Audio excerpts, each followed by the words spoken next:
Galaxy टेलिभिजनको निमन्त्रणा स्वीकारेर पशुपतिनाथको मन्दिर परिसर आइपुग्नु भएको छ। वाल्मीकि क्याम्पसका प्रमुख प्राध्यापक डाक्टर भागवत ढकाल, आउनुहोस् म उहाँलाई स्वागत गर्छु। स्वागत छ यहाँलाई। धन्यवाद। खासमा साउने सोमबारको अन्त्यमा छौँ आज हामी, तर भए तापनि साउने सोमबार अब आगामी 2 हप्ता चाहिँ अझै बाँकी छ भनिन्छ। खासमा साउने सोमबार को व्रत किन बस्ने, यो कसरी सुरु भयो भनिदिनुहोस् न। असाध्यै राम्रो प्रश्न गर्नुभयो। समसामयिक अब यो पवित्र तीर्थस्थलमा छौँ, त्यसैले शिव वन्दनाबाट सुरु गरौँ। ध्याये नित्यं महेशं रजतगिरिनिभं चारुचन्द्रावतंसं रत्नाकल्पोज्जलाङ्गं परशुमृगवराभीतिहस्तं प्रसन्नं पद्मासीनं समन्तास्तुतिममरगणैर्व्याघ्रकृत्तिं वसानं विश्वाद्यं विश्ववन्द्यं निखिलभयहरं पञ्चवक्त्रं त्रिनेत्रं।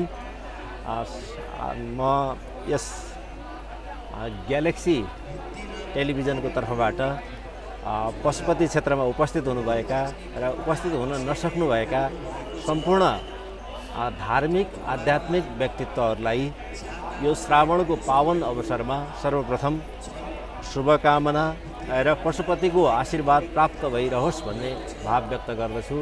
र यहाँले जुन प्रश्न राख्नुभएको छ, श्रावण महिनाको महत्त्व, सोमबारको महत्त्व आदि प्रसङ्गलाई जोडेर र शिवको महत्त्वलाई जोडेर यसमा अलिकति केही कुराहरू म व्यक्त गर्दछु। वास्तवमा आषाढ शुक्ल एकादशी, जसलाई हामी हरिशयनी एकादशी भनेर भन्छौँ, हरिशयनी एकादशीको दिन क्षीरसागरमा भगवान नारायणले चाहिँ आराम लिनुहुन्छ, विष्णु भगवानले चाहिँ सुत्नुहुन्छ। उहाँ 4 महिनाका लागि चाहिँ विश्राम लिएको बखतमा यो जगतको सृष्टि सञ्चालन गर्ने सम्पूर्ण दायित्व चाहिँ शिव भगवानमा रहेको हुन्छ। हुन त शिव स्वयं पनि कल्याणका प्रतीक हुनुहुन्छ, पालनकर्ता हुनुहुन्छ, समस्त जीवका सुखदायक हुनुहुन्छ। तर पनि विष्णु भगवानको भूमिका समेत यतिखेर चाहिँ शिवमा सर्ने अवस्था हो यो समय भनेको। किनभने नारायण भगवान चाहिँ क्षीरसागरमा आराम गरिरहेको सन्दर्भ छ। त्यसपछि लगत्तै श्रावण महिना सुरु हुन्छ र श्रावण महिना शिवका लागि सर्वाधिक प्रिय छ। श्रवण नक्षत्र सहितको पूर्णिमा र शिवको एकअर्कामा सामिप्य छ। अर्कोतिरबाट हेर्दाखेरि श्रावण महिनामा अत्यधिक गर्मी हुन्छ प्राकृतिक हिसाबले हेर्ने हो भने, तर शिवभित्र अग्नि तत्त्व, अग्निर्वै शिव भनेर भनिएको छ। शिव भनेको अग्निका प्रतीक पनि हुन्। शिवका जुन त्रिनेत्र छन्, एउटा चन्द्रमाको प्रतीक हो, शीतलताको प्रतीक, अर्को अग्निको प्रतीक हो, होइन। यस किसिमले जुन अग्नि पनि, तातोपन पनि, चिसोपन पनि भएका ईश्वरका रूपमा चाहिँ शिव भगवान हुनुहुन्छ। र उहाँको पूजा अर्चना चाहिँ यो श्रावण महिनामै किन गर्ने? किन भन्दाखेरि यतिखेर प्रकृतिले पनि रुद्राभिषेक गरिरहेको हुन्छ। अत्यधिक पानी पर्ने समय यही हो, होइन। प्रकृतिले समेत शीतलता प्रदान गरिरहेको हुन्छ। शिव स्वयं विषपान गरेर विषदग्ध उहाँको तापमय जीव हुन्छ, शरीर हुन्छ। त्यो तातेको शरीरलाई चाहिँ शीतलता प्रदान गर्नका लागि यो महिनामा एकातिर प्रकृतिले गरिरहेको हुन्छ, अर्कोतिर मानवले पनि गरिरहेका हुन्छौँ। र त्यसमा पनि सोमबार चाहिँ, सोम भनेको उमा सहित सोम भनेर पनि यसलाई भनिन्छ। उमाले सहित भएका शिवको नाम चाहिँ सोम हो। चन्द्रमाको नाम पनि सोम हो। सोमलाई चाहिँ सम्पूर्ण देवताका पनि, सम्पूर्ण विप्रहरूका पनि देवता मानिन्छ, अथवा ब्राह्मणहरूका पनि इष्टदेव मानिन्छ। त्यसकारणले सोमबारको गरेको पुण्य, सोमबार गरेको कर्म, सोमबार गरेका धार्मिक क्रियाहरू चाहिँ अन्य बारहरूमा भन्दा विशिष्ट हुन्छन्। हुन त यो महिनाभर नै असाध्यै पवित्र छ, सुन्दर छ, राम्रो छ कर्म गर्नका लागि, तर पनि सोमबार चाहिँ शिवजीका लागि विशेष आराधनाको दिन, विशेष शिवको प्रिय दिन, विप्रहरूको प्रिय दिन भएका कारणले सोमबारका दिन शिवलाई हामीले विशेष पूजा अर्चना गर्छौँ, आराधना गर्छौँ। यी कुराहरू चाहिँ शिवसँग, सोमबारसँग, श्रावणसँग जोडिएका प्रसङ्गहरू हुन्। हजुर, साउने सोमबारको व्रत बस्ने प्रचलन कसरी सुरु भयो? यसबारे किंवदन्तीहरूमा के कस्ता कुराहरू उल्लेख छन्? अब यो झनै महत्त्वपूर्ण कुरा सोध्नुभयो। वास्तवमा स्कन्द पुराणमा सर्वप्रथम कृष्ण भगवानले चाहिँ शिवको स्तुति गर्नका लागि व्रत बसेको त्यो प्रसङ्ग पनि छ, होइन। त्यो प्रसङ्गको श्लोक पनि हामीले स्कन्द पुराणमा हेर्न सक्छौँ, भेट्न सक्छौँ। एउटा पाटो त्यो हो।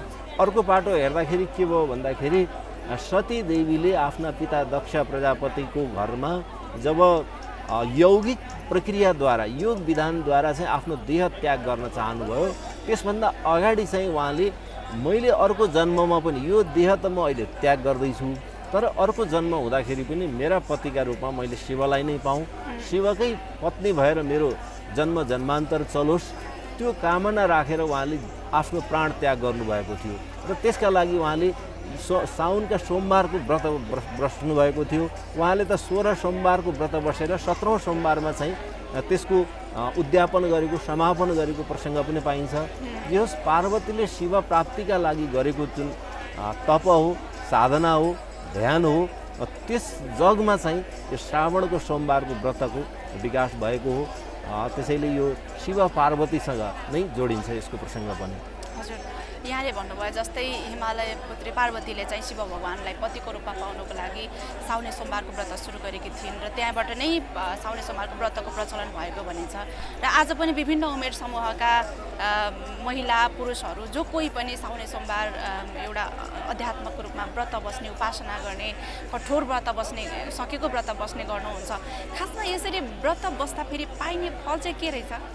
बडो महत्त्वपूर्ण कुरा हो। व्रत बस्दा पाइने फल भनेको पहिलो त आत्मसन्तुष्टि हो, तर तत्काल पाइने, तर दीर्घकालीन रूपमा उसको शारीरिक रूपमा लाग्ने रोग व्याधिबाट मुक्ति प्राप्त हुन्छ। यो कुरा त वैज्ञानिक हिसाबले पनि व्रत भनेको निष्ठापूर्वक बस्नुपर्ने हुन्छ। व्रत बस्दाखेरि आफ्ना यावत क्रियाकलापहरूमा नियन्त्रण गर्नुपर्ने हुन्छ। खानेकुराहरूदेखि लिएर लगाउने पोसाकहरू यावत कुराहरूमा ध्यान दिनुपर्ने हुन्छ। त्यो अवस्था व्रत भनेको वृणीते वृणाति वृयते भनेर भनिएको छ, जसले चाहिँ एउटा अनुशासनमा राख्छ, बन्धनमा राख्छ, नियममा राख्छ होइन। आत्म अनुशासनमा बस्नु चाहिँ व्रत हो। तर यतिखेर शिवको नाममा गरिने जुन व्रत छ यसले प्राप्त गर्ने फल भनेको जन्म जन्मान्तरका लागि सञ्चित फल हो। आज तपाईँ एउटा स्वच्छ, एउटा शारीरिक रूपमा सबल भएर यसरी जन्म लिनु भएको छ र यस किसिमको धार्मिक स्थलमा आउनु भएको छ भने यो अघिल्लो जन्मदेखि आर्जित पुण्य फलले प्राप्त भएको भन्छ हाम्रो धर्मशास्त्रले चाहिँ। आज तपाईँले भर्खर तत्काल गरेको कर्मले मात्रै नभएर पुस्ता पुस्ता तपाईँको पिता माता अथवा तपाईँको घर परिवार अभिभावकहरूले गरेको र तपाईँले गरेको पुण्यले समेत यस किसिमको लोकमा हामीले समाजमा चलिरहेका छौँ। त्यस कारणले व्रत बस्नाले चाहिँ मानव जीवनलाई एकातिर आनन्द प्राप्त हुन्छ भने अर्कोतिर यो जीवन भनेको आफ्ना लागि मात्रै होइन, आफ्नो लागि मात्रै बाँचेको मान्छेको तहबाट माथि उठ्न सक्दैन। तर जुन दिन हामी अलिकति अर्काका लागि त्याग गर्छौँ, अर्काका लागि समर्पण गर्छौँ, अर्काको लागि सोच्न थाल्छौँ, कर्म गर्न थाल्छौँ, हामी मान्छेबाट माथि उठ्छौँ। त्यो पाटोबाट पनि व्रतले हामीलाई त्यो चेतना दिन्छ, त्यो शिक्षा दिन्छ कि तिमी चाहिँ अनुशासनमा बस्दाखेरि समाजलाई हित हुन्छ। तपाईँले नराम्रो नबोल्दाखेरि समाजले प्रिय कुरा सुन्न पाउँछ। तपाईँले राम्रो व्यवहार गर्दाखेरि अर्काले राम्रो व्यवहारको अनुभूत गर्न पाउँछ। त्यस कारणले व्रत भनेको मानव जीवनलाई अनुशासनमा राख्ने, आफ्नो जीवनलाई सबल बनाउने, सक्षम बनाउने र जीवनको सार्थकतालाई पुष्टि गर्ने कुराहरू हुन् व्रत भनेको। यो व्रत चाहिँ कठोर रूपमा बस्नुपर्छ भन्ने होइन, अशक्त, वृद्ध, बिरामी, सुत्केरी आदि इत्यादिकालाई शास्त्रले नै पढ्दैन भनेर भनेको छ, निषेध गरेको छ। यात्रामा निस्किएको मान्छे छ भने त्यसका लागि, तर जो सबल छ, सक्षम छ र आफ्नो इष्ट देवतालाई प्राप्त गर्न चाहन्छ, आफ्ना कतिपय अभिष्टहरू, आफ्ना कतिपय अन्तस्करणका भावहरूलाई प्राप्त गर्न चाहन्छ, उसले चाहिँ व्रत बस्दाखेरि उसको मन पवित्र हुन्छ। मनमा चाहिँ हामीले गलत विचारहरू आउँदैनन्। मन भनेको एउटा ईश्वरको वासस्थान हो होइन, ब्रह्म यहीँभित्र छ। त्यस कारणले त्यो भावलाई पवित्र बनाउने, जगाउने काम चाहिँ व्रतले गरिरहेका हुन्छन्। त्यस कारण पनि आज चाहिँ व्रत बस्नु असाध्यै महत्त्वपूर्ण छ, पुण्यदायी छ, फलदायी छ। त्यसो त आस्था र अनुशासनलाई चाहिँ पर्यायको रूपमा लिइन्छ। आस्था र अनुशासनसहित बस्ने व्रत उपासना हो भनिन्छ। खासमा यो उपासना व्रतको सही अर्थ र माने चाहिँ के रहेछ प्रश्न पार्दिनु। राम्रो कुरा। उपासना भनेको पनि साधना हो, लक्ष्य हो होइन, एउटा गन्तव्य हो। हामीले चाहिँ जेमा एउटा विद्यार्थीका लागि उसको उपासना के हुन्छ भन्दाखेरि उसले उपयुक्त रूपमा शिक्षा आर्जन गर्नु, एउटा कृषकका लागि निश्चित समयमा खेती लगाउनु, निश्चित समयमा खेतीको देखभाल गर्नु, त्यसलाई उब्जनी गर्नु उसको उपासना हो। उपासना भनेको साधना हो, सिद्धि हो। र यो व्रतसँग किन जोडिन्छ भन्दाखेरि व्रत बसेको मान्छेले पनि यस प्रकृतिलाई, यस प्रकृतिका जीव जगतलाई कसैलाई अहित हुने कर्म गर्दैन। त्यस्तै उपासनाले पनि हामीलाई चाहिँ आफ्नो कर्ममा, आफ्नो लक्ष्यमा, आफ्नो सिद्धिमा अघि बढ भन्छ। अर्काका लागि चाहिँ तिमीले नराम्रो व्यवहार नगर, नराम्रा कर्महरू नगर भनेर सिकाउँछ। आफ्नो जीवन यात्रालाई चाहिँ सही मार्ग निर्देशन गर्ने र समाजका गतिविधिलाई सन्तुलनमा राख्ने काम चाहिँ व्रतले गर्छन्, उपासनाले गर्छन्। यो चाहिँ एउटा साधनाको एउटा यात्रा हो। साधना गर्ने मान्छेले कहिले पनि आफ्नो भलोको लागि चिन्तन गर्छ, तर यस सृष्टिका जति पनि जीव जन्तुहरू छन् तिनीहरूको अहित गर्दैन। त्यो पाटो चाहिँ यससँग जोडिएको हुन्छ, सबैको कल्याण हुन्छ, कल्याणको हुन्छ। हजुर। सामान्यतया भगवान शिवलाई एउटा सामान्य आराधनाले पनि खुसी पार्न सकिन्छ, हो, प्रसन्न बनाउन आशुतोष सकिन्छ। भनिन्छ त्यसैले। आशुतोष भनिन्छ। हजुर। कल्याणको त पर्याय नै मानिन्छ। कल्याणको त उनै हो उहाँ भगवान शिवलाई चाहिँ बेलपत्र चढाइन्छ, जल चढाइन्छ, विभिन्न तरिका हुन्छ।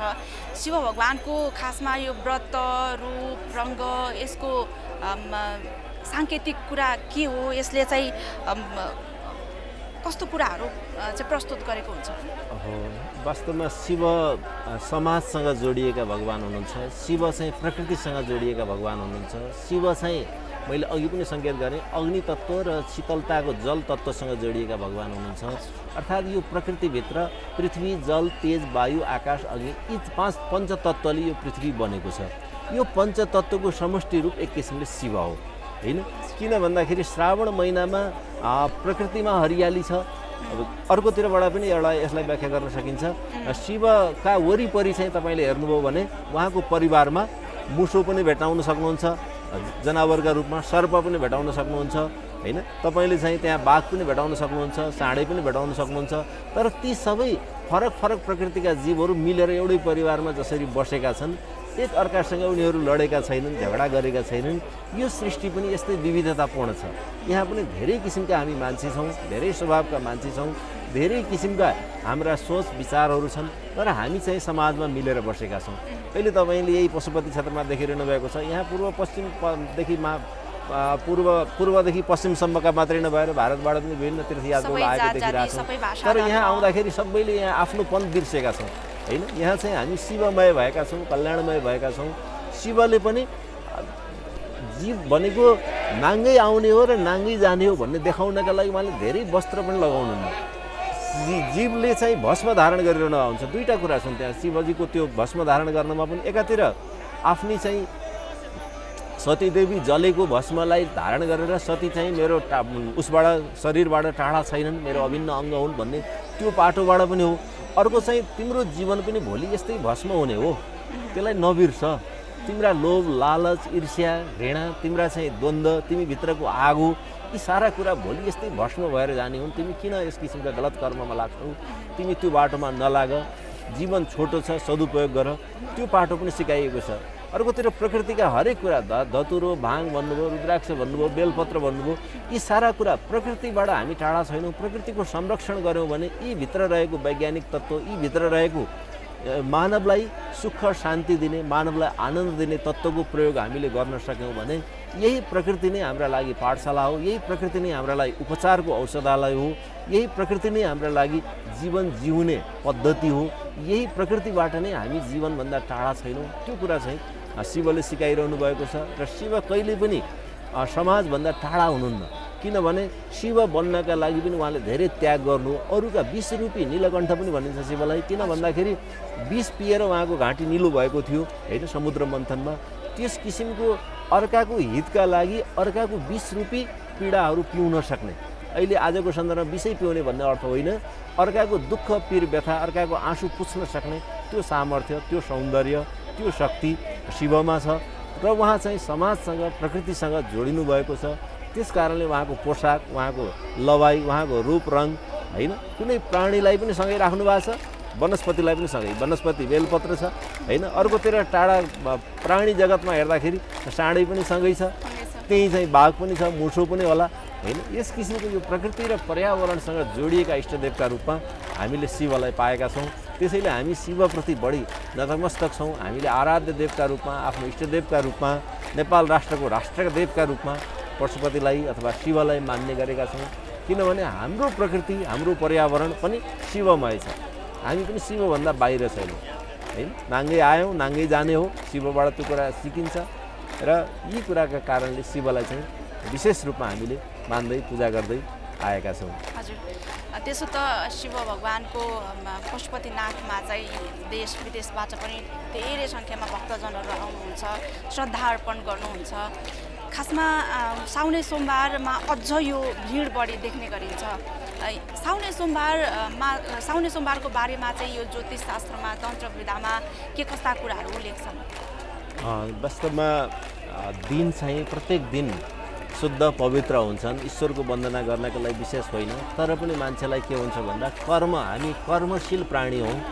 असार महिनामा खेती लगाउने, रोप्ने आदि इत्यादि कर्म सकेर श्रावण महिनाको यो विशेष दिनहरूमा चाहिँ शिवको भक्ति चाहिँ अलिक, किनभने घरमा खेतीबालीको समस्या छ अथवा अरू कामका समस्याहरू छन् भने ईश्वर भज्न सकिँदैन होइन, ध्यान मग्न हामी हुन सक्दैनौँ। त्यस कारणले श्रावण महिना लागिसक्दाखेरि चाहिँ एकातिर खेतीबाली पनि लगाइसकेको अवस्था, अर्कोतिर श्रावणमा पानी परिरहेकोले खेतीबालीमा पानी लगाउने समस्या पनि नहुने, त्यहाँदेखि जोडिन्छ। र श्रावण महिनामा चाहिँ बढी अर्थ हुनुको अर्थ चाहिँ श्रावण चाहिँ शिवले महिनाहरूमा श्रावण चाहिँ म हुँ भन्ने आशयले चाहिँ उहाँले आफूलाई व्यक्त गर्नुभएको छ। श्रावणमा चाहिँ अन्य वर्षभरि गरेको तप व्रत जप भन्दा श्रावण महिनामा 1 महिना गति तिमीले गर्छौ भने त्यसबाट म बढी फल प्राप्त हुन्छ, छिटो तुष्टि हुन्छ, सन्तुष्टि हुन्छु म भनेर उहाँले भन्नुभएको छ।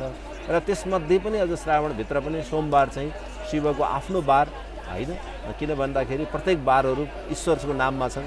जस्तै बुधबारलाई हामीले भगवान् विष्णुको पूजा गर्नेको रूपमा लिन्छौँ, मङ्गलबार गणेशका रूपमा लिउँला होइन, आइतबारलाई चाहिँ सूर्यको उपासनाका रूपमा लिन्छौँ। त्यसै गरी यो सोमबार चाहिँ शिवको बार, आफ्नो बार भएको कारणले पनि शिवले यस दिन गरेको व्रत, तप, ध्यान, पूजा, प्रार्थनाबाट चाहिँ तत्काल सन्तुष्टि हुने, तत्काल आफ्ना भक्तको मनोवाञ्छित चाहना पुरा गरिदिने, भक्तमा रहेका दुःख कष्ट निवारण गरिदिने, उसले चाहेका कामनाहरू पूर्ति गरिदिने, त्यो भएका कारणले सोमबारलाई चाहिँ विशेष महत्त्वका रूपमा हेरिन्छ। किनभने दिन त विशिष्ट छन् वर्षैभरि तपाईँ हाम्रो लागि पनि, तर आफू जन्मेको दिन, आफू जन्मेको बार हामीलाई पनि विशिष्ट लाग्छ। त्यस्तै ईश्वर पनि हामीभन्दा टाढा हुनुहुन्न। मैले अघि नै भने हामीसँग जोडिएकै असल कर्मले उहाँहरू ईश्वर बन्नुभएको हो। असल कर्मले, असल व्यवहारले होइन, त्यागले, समर्पणले ईश्वर बन्नुभएको। त्यसैले उहाँहरूमा पनि ती आफ्ना प्रिय कुराहरू केही न केही अवश्य हुन्छन्। त्यो कुराले गर्दाखेरि श्रावण महिना र यस सोमबारको महत्त्व चाहिँ विश्वव्यापी रूपमा बढेको हो। जहाँ जहाँ हिन्दू धर्मावलम्बीहरू हुनुहुन्छ, जहाँ जहाँ सनातन धर्मलाई मानिन्छ, जहाँ जहाँ शिवको उपासना हुन्छ, ती ठाउँमा श्रावण महिना र सोमबारको चाहिँ विशेष ध्यान तप गर्ने दिनका रूपमा चाहिँ यसलाई लिइन्छ। हामी यो मन्दिर परिसरमा पनि देख्न सक्छौँ सबै शिव भगवानको पूजा आराधनामा लीन हुनुहुन्छ। अन्य मन्दिरहरूभन्दा शिव भगवानको थुप्रै शिवालयहरू छन्, शिव भगवानका थुप्रै मन्दिरहरू छन्, तर सबैभन्दा विशेष चाहिँ पशुपतिनाथलाई मानिन्छ। किन यसो भएको होला? हजुरले भनिहाल्नुभयो सबैभन्दा श्रेष्ठ मानिन्छ। किन भन्दा वास्तवमा छन त 12 ज्योतिर्लिङ्ग भनेर भारतमा पनि छन्, तर ती ज्योतिर्लिङ्गहरूको पनि महाज्योतिर्लिङ्ग, महाज्योतिर्लिङ्ग अथवा त्यो रूपमा पशुपतिनाथको मन्दिरको महिमा रहेको छ। पशुपतिनाथ चाहिँ व्यक्तिद्वारा निर्मित भन्दा पनि यहाँ स्वतस्फूर्त रूपमा पौराणिक कालमा अब 1200-1300 वर्षदेखिको त त्यो राजा अभय मल्लदेखिको त एक किसिमले इतिहास पनि पाइएला। तर त्यसभन्दा अगाडि नै जब गाईको यहाँ चरण हुने, गाईले चाहिँ दुध लगेर सधैँ त्यहाँ अभिषेक गर्ने त्यो प्रसङ्ग र त्यहाँ चाहिँ शिवको उत्पत्ति, अहिलेका शिवको यो शिवलिङ्ग, शिवमूर्ति त त्यहाँ 5औँ 6औँ तहमा छ भन्ने मानिन्छ। किनभने पहिला त त्यो नदीको सतहमा, तल जमिनको सतहमा हुनुहुन्थ्यो र त्यो शिवलाई को आराधनाले आफै स्व उत्पन्न होइन, अजन्मा शिवका रूपमा चाहिँ यहाँ पशुपतिको महिमा हो एकातिर। अर्कोतिर चाहिँ पछिल्लो चरणमा यो शिवहरूका जति पनि शिवलिङ्गहरू छन् त्यसको शिरका रूपमा, सर्वमान्य शिरका रूपमा चाहिँ यसको पूजा हुने। अथवा अर्को अर्थमा पनि अझ यस्तो व्याख्या गरिन्छ, बनारसमा, भारतको बनारसमा विश्वनाथको मन्दिर छ, त्यहाँ भएका शिवकोलाई चाहिँ कटीदेखि तलको भाग, कटीदेखि माथिको भागमा रूपमा चाहिँ भगवान् शिवको, पशुपतिनाथको मूर्ति, त्यस किसिमको पनि मान्यता छ।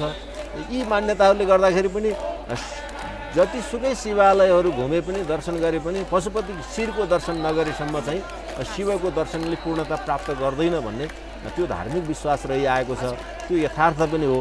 त्यस कारणले पनि र पशुपतिनाथ मन्दिरको चाहिँ जुन एउटा तान्त्रिक पद्धति पनि छ यसमा वास्तवमा भन्ने हो भने शक्तिसहितका शिवको यहाँ पूजा हुन्छ। यहाँ चाहिँ प्रत्येक पूर्णिमाको अवसरमा र कार्तिक चतुर्दशीमा चाहिँ यहाँ विशेष महापूजा हुन्छ, बलिसहितको पूजा हुन्छ। त्यहाँ भैरवको मूर्ति पनि छ सँगै, त्यो भैरवमा चाहिँ बलि दिने प्रक्रिया पनि छ र त्यहाँको धागो चाहिँ लगेर शिवसँग जोड्ने प्रक्रिया पनि छ हैन। ब्राह्मण पनि किन दक्षिण भारतबाटै ल्याइन्छ त भन्दा त्यो तान्त्रिक विधि, त्यो शाक्त परम्परा, त्यो शक्ति, परम शक्ति उमासहितका शिवको, किनभने श्री शक्तिको यहाँ पूजा हुन्छ, श्री शक्तिको पूजा हुन्छ।